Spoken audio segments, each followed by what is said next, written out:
It's a darkened television studio in Burbank, California in June of 1968.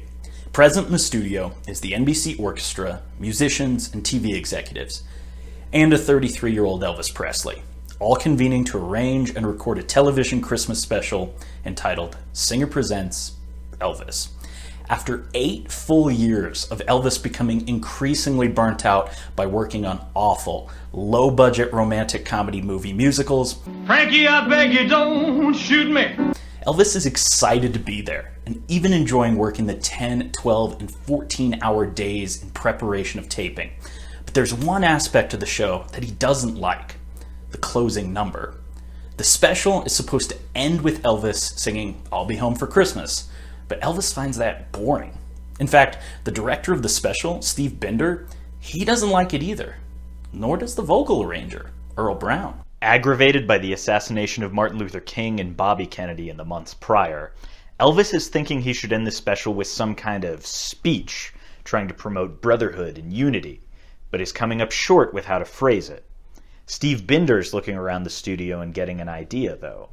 This special is a collaboration between white Southerners, black and white performers, black and Puerto Rican choreographers, and himself, a Jewish director. He gets an idea that instead of making a speech promoting some idea of brotherhood, Elvis should finish by singing about it. The result is the best song Elvis ever records.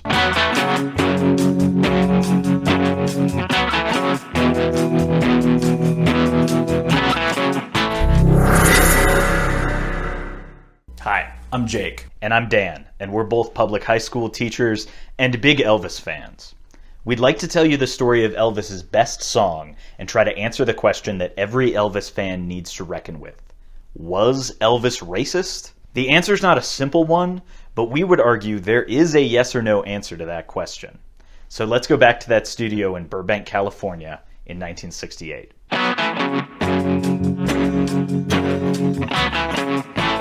Elvis was coming off a long stretch of making cheap Hollywood pictures that he frequently did not care about.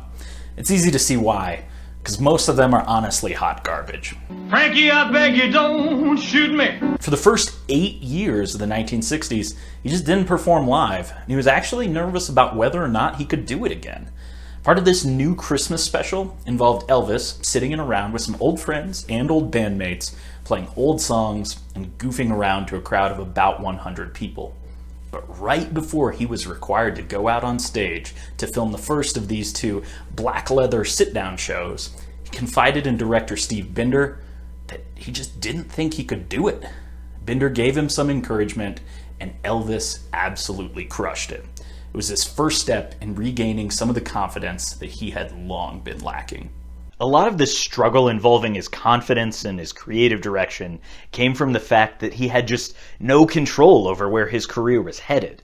As we explained in our Elvis is Alive video, Presley's manager, Colonel Tom Parker, controlled Elvis's career completely. There was nothing that Elvis could do that would not ultimately be in the benefit of Parker and the bottom line, resulting in some serious burnout from the singer. Maybe it was the confidence he regained from the sit-down shows. Maybe it was just too important artistically in his eyes, but the 68 special is the only time Elvis ever stood up to the Colonel. When he got into that Burbank studio every day in the summer of '68, Elvis was there to really work. Peter Guralnick says of the special in Careless, the Unmaking of Elvis Presley, it was that very intensity, Elvis's whole emotional involvement in the act of recording, that brought home to Steve Binder all over again how much they needed an ending to the show.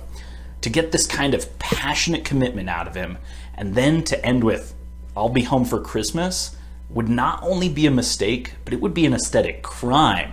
It would betray the democratic vision that Steve had come to feel was the essence of the show. The finale should be some kind of summing up, a declaration of shared idealism. Steve shared those concerns with the vocal arranger, Earl Brown, who went home that night and worked on some new lyrics. At 7 a.m. the next morning, he called Steve saying, "I think I've got it. I think I've nailed the song." That day, Earl Brown sat down at the piano in Elvis's dressing room and played it, with Elvis and a few others listening. Elvis listened intently, saying nothing. At the end of the song, he simply said, "Play it again." He asked Earl a few questions about the song, and Brown played it a few more times, maybe 6 or 7 in a row. Elvis then looked at Steve and said, "We're doing it." Of course, this angered Colonel Parker, who was naturally against any idea that hadn't been run by him first. He railed against the prospect of including the song, not knowing that Elvis was there listening. Elvis simply said, "Let me give it a shot, man."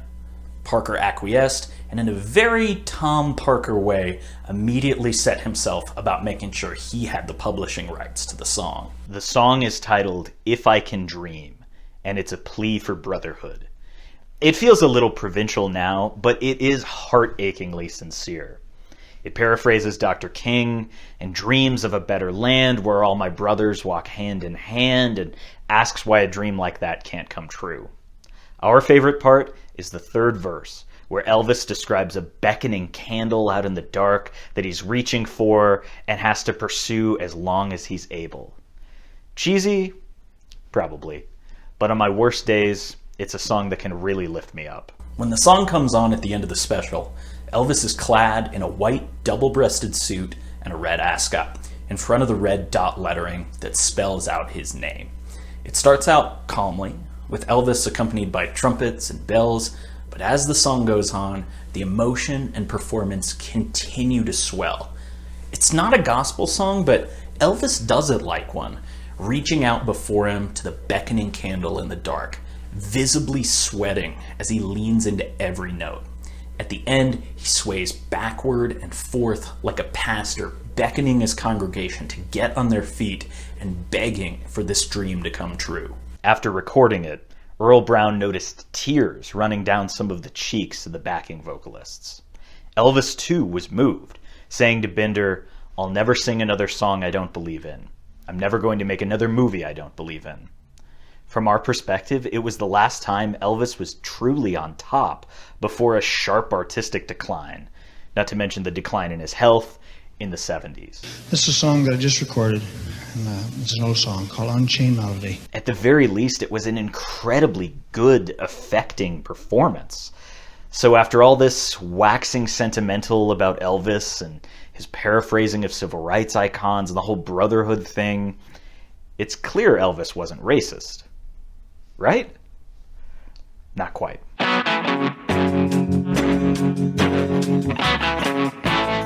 It's pretty clear to us that Elvis was not a racist. He wasn't a hateful person, at least not by the standards of the time he lived in. Legendary record producer Quincy Jones seems to think so, but his is pretty much the only account that we've heard that makes that claim. Well, unless you count that line in Fight the Power by Public Enemy, but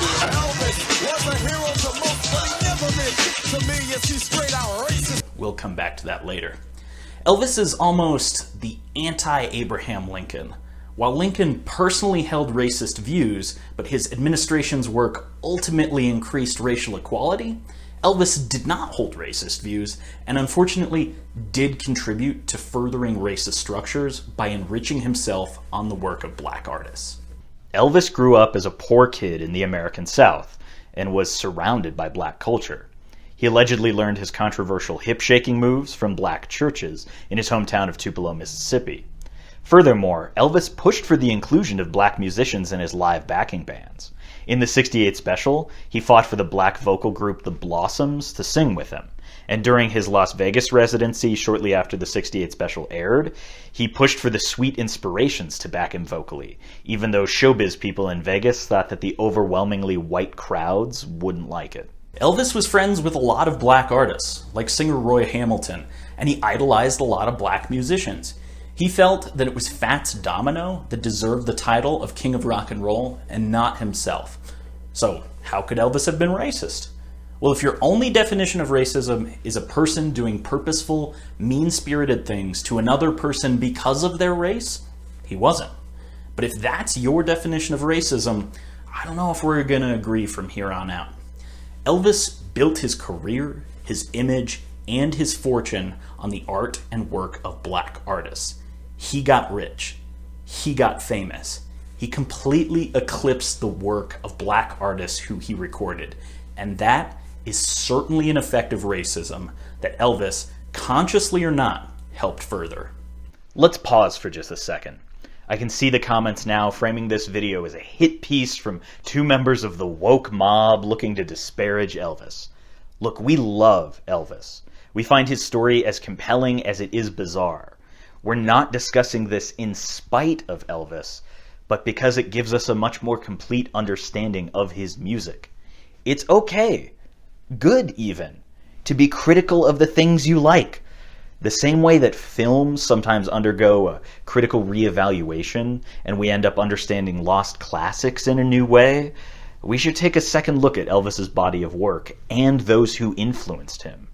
It might rewire how we think of them and help us more accurately appreciate some forgotten artists. Let's get some facts straight.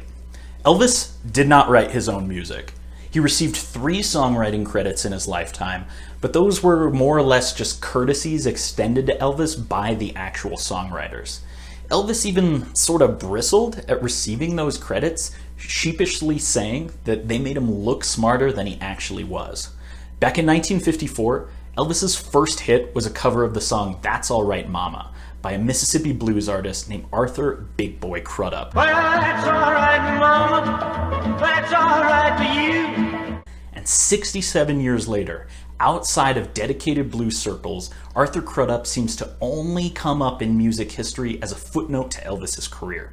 If you've made it this far in the video, I'm assuming you've heard That's All Right Mama, and maybe you've even heard Crudup's version in addition to Elvis's. Well, now that's all right, now, mama. That's all right for you. But when was the last time you heard someone talk about Big Boy Crudup independent of Elvis? Beyond the injustice of just completely usurping the legacy of Crudup's music, Arthur Crudup was apparently never paid any kind of royalties for the song that made Elvis a star. It even caused him to stop recording, with Crudup saying, "I realized I was making everybody rich, and here I was poor." In the late 1960s, Crudup and a promoter fought for him to be paid back royalties for multiple songs that he wrote that had become hits for other artists, but the settlement never materialized. He apparently collected about $10,000 with the help of the Songwriters Guild of America later, and that was far short of the measly $60,000 they were hoping for. All the while, Elvis is quoted saying, "If I had any ambition, it was to be as good as Arthur Crudup." A few years before his death, Arthur Crudup reflected, "I was born poor, I live poor, and I'm going to die poor." When I read that quote for the first time, I couldn't help but think about the contrast of Elvis, a white man sitting in his Memphis mansion Graceland, expressing his admiration for Arthur Crudup, a black man acutely aware of how the music industry, with all its trappings of fame, money, and myth-making, had just completely passed him by. In case you're sitting here thinking that maybe all of this was just a case of some unhappy accidents that Elvis was totally oblivious to, let me submit the idea that he wasn't. Elvis and his early producer Sam Phillips knew how this worked. Inescapably, music by black artists at the time was labeled race music, and labeling it as such was part of the apparatus of segregation. When releasing Elvis's first single, having Elvis sing a black song was seen as a gamble, which is why the B-side to That's All Right Mama was Blue Moon of Kentucky, a traditional and white country music tune. I say blue moon of Kentucky to keep on shining. It was to balance the ticket, if you will. Elvis, being a young white artist who sounded somewhat like a black artist, gave white audiences implicit permission to enjoy race music, and that's what helped Elvis blow up. Just ask Waylon Jennings, who remembered first hearing Elvis. The sound went straight up your spine. The way he sang, the singer sounded black, but something about the songs was really country. Literally, everyone knows who Elvis is, but Arthur Crudup has been relegated to a piece of music history trivia due to Elvis. In fact, most of Elvis's first singles were written by black artists, but those songwriters, Arthur Big Boy Crudup, Roy Brown, and Kokomo Arnold, did not become household names because their work was plundered.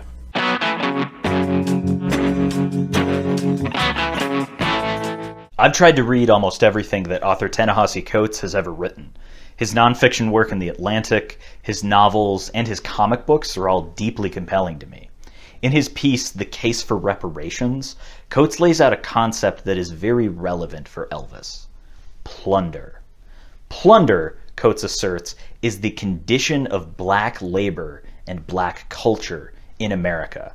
America begins in black plunder and white democracy, he says. The men who came together to found the independent United States, dedicated to freedom and equality, either held slaves or were willing to join hands with those who did.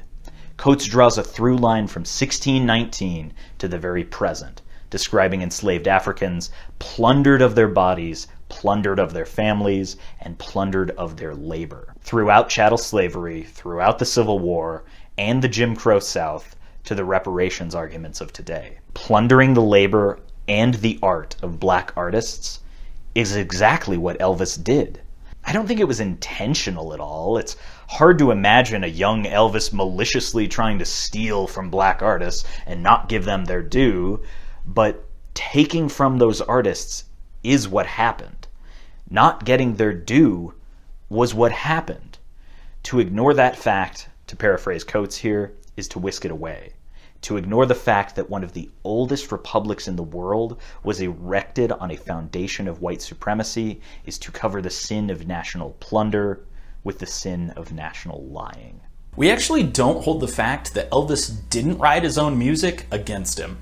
The expectation that artists can be these self-contained singer-songwriter forces didn't really exist until Lennon-McCartney was a songwriting credit. Pop music was developing out of folk music, and it just had a different understanding of authorship than we do today. There was no expectation that the music you released would be the songs that you wrote. Look at the Billboard charts of that era, and you will see covers everywhere. Sometimes a singer will make a hit out of a song that was for a different artist just a few months before. Recording sessions often began with these musicians just kind of aimlessly trying different numbers to see if anything felt good. Scotty Moore recounts in his memoir playing through Bing Crosby and Ernest Tubb tunes before they found That's All Right. Just banging on the guitar and singing That's All Right, Mama. Scotty notes that they were all below average musicians at this point, but they were buoyed by the fact that Elvis knew every damn song in the world. So once again, we don't dislike that Elvis's discography comprised covers. We love the music, especially his Sun Records output, but it causes us to wonder why Elvis was propelled to the stratosphere, leaving so many other artists on Earth. The answer is race. We frequently heard people on the internet argue against the idea that Elvis could have been racist by building his career on the work of black artists because of a kind of reverence of cultural exchange. Culture exists to be shared is one take that we've heard far more than once. First of all, no, culture is meant to be lived and may be shared at times by its custodians, but also sharing is not what Elvis did. It was an entirely one-way transaction. Elvis took and did not give, which becomes pretty clear when you realize that people like Arthur Crudup went completely uncompensated in their lifetimes. This plunder of the music catalog of black artists is how you get to rock and roll being a predominantly white genre by the 1970s. It's a common refrain to bring up how Led Zeppelin rose to fame by shamelessly ripping off the Chess Records blues catalog, as though they were the only ones. But ask people to name great black rock artists, and more often than not, I see people list Jimi Hendrix, In Living Color, and then scramble for more. But it usually stops after one or two, despite black artists laying the entire foundation upon which rock and roll was built.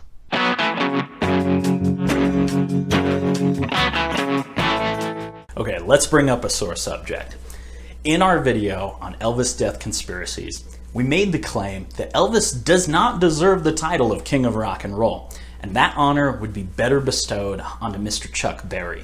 Well, he's not the King of Rock and Roll. That title belongs to Chuck Berry. This was honestly just kind of a throwaway opinion that we didn't think that anybody would really care that much about, but it became the most commented on part of that video. People were pissed. I've made a huge mistake. You would have thought that we were insulting a close loved one, and many people called us fake Elvis fans for deigning to criticize him. Let's prove our point from this video by bringing that back up. It was Elvis's whiteness that allowed him to hold that title, King of Rock and Roll. He was a great singer, there's no doubt about that. I mean, we spent about 1,200 words just gushing over the '68 comeback special at the start of this video. But what makes him the King of Rock and Roll? Was it that he was the first? The best? The most popular? Well, he certainly wasn't the first. What Elvis did, artistically speaking, was not very groundbreaking, especially compared to what some artists around him were doing at the time. He wasn't the first rock and roll artist. You could say that of Jackie Brinston and his Delta Cats, Ike Turner, maybe even Sister Rosetta Tharpe, or even Arthur Big Boy Crudup, but not Elvis. Elvis didn't pioneer most of the touchstones that make something recognizably and indisputably rock music. He didn't play guitar solos like Chuck, or experiment with distortion like Sam Phillips or Link Wray, and he was far from the first person to imbue his performances with the excitement and energy that, for my money, is the only true criterion of what makes something rock and roll. So if he wasn't the first, was he the best? This really comes down to taste, but by a lot of metrics, Elvis falls short of being the best by a decent margin. Heck, huge amounts of his discography aren't even rock and roll. He released 3 gospel albums, tons of straight-up country music, soul songs, and piano ballads. And that wouldn't really be a problem if it was all good, but so much of it strays into other genres and is filled with gloopy, drab attempts at pop and soul that one reason why the '68 special stands out so much is because it's like, wow, this actually has some rock and roll in it. And it feels like a huge bright spot for his late career. Also, and I know we're going to get more angry comments for this, but most of Elvis's output in the 1970s is just plain bad. Rock and roll, I was raised on rock. Cringe. There's no other word for it. This makes me cringe. It's embarrassing. If I can't smell some garbage, I don't feel at home, man. So if he clearly wasn't the first and wasn't clearly the best, he's king of rock and roll because he was the most popular. And if we're being real, being the most popular is something that never would have been allowed for black artists in the 1950s. Labeling music by black artists as race music was slapping a label on it that told large portions of the music listening audience, this is not for you. Lest we forget, Elvis was blowing up in the Jim Crow South. Civil rights protesters getting blasted with fire hoses and the March on Washington were still 7 years away. The Civil Rights Act was still a year beyond that. Chuck Berry deserves the title of rock and roll king, but he doesn't have it because he's black. I think the best way to make this point is to just watch Chuck play. Throughout his performances, he's sweating bullets and dancing the whole time and doing things that legions of rock stars afterward would imitate. He's the complete package, an unparalleled guitar player, a consummate performer, and an engaging storyteller. Chuck has approximately 1 bad song in his discography, the extended penis joke, My Ding-a-Ling. You should really go read Tom Brehan's review of that song in his number ones column on Stereogum. It's a riot. In pretty much every respect, Chuck Berry crystallized and perfected rock and roll for the next 70 years. But his race was too large of an obstacle to receive the title of King of Rock and Roll during his lifetime. You can leave an angry comment about that down below, but just know we're not going to read them this time.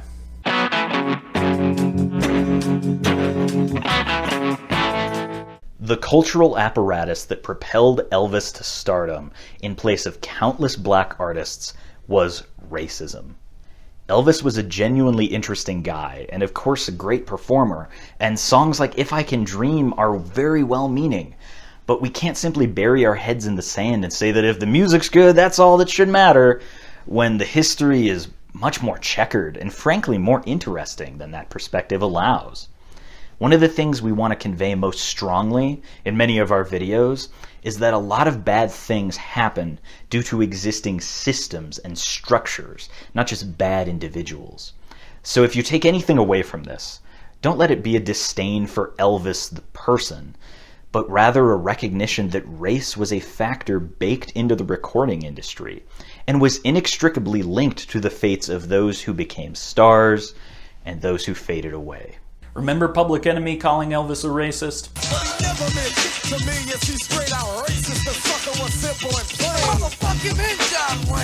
We'd like to finish by revisiting that idea. Chuck D's opinion was a little more nuanced than just a categorical rejection of everything Elvis, but that doesn't always make for a hard-hitting song lyric. Chuck D explains, as a musicologist, and I consider myself one, there was always a great deal of respect for Elvis, especially during his Sun sessions. As a black people, we all knew that. My whole thing was the one-sidedness. Like, Elvis's icon status in America made it like nobody else counted. My heroes came from somewhere else. My heroes came before him. My heroes were probably his heroes. As far as Elvis being the king, I couldn't buy that. He adds, "You can't ignore black history. They've trained people to ignore all other history. So Elvis was the fall guy in my lyrics for that. It was nothing personal. And we've got to say, we're with Chuck D on this one, especially the part about John Wayne. We still love Elvis, and we're not going to stop listening to him anytime soon, but it's worth interrogating why it was Elvis who was lifted up, and not his contemporaries or those who came before him. By purposefully paying attention to artists who have been left behind by an incomplete history, and by being critical of those who were perhaps undeservingly mythologized, we might be able to right some historical wrongs, or at least give a reevaluation to artists who deserve it. Hey, a guy can dream, can't he?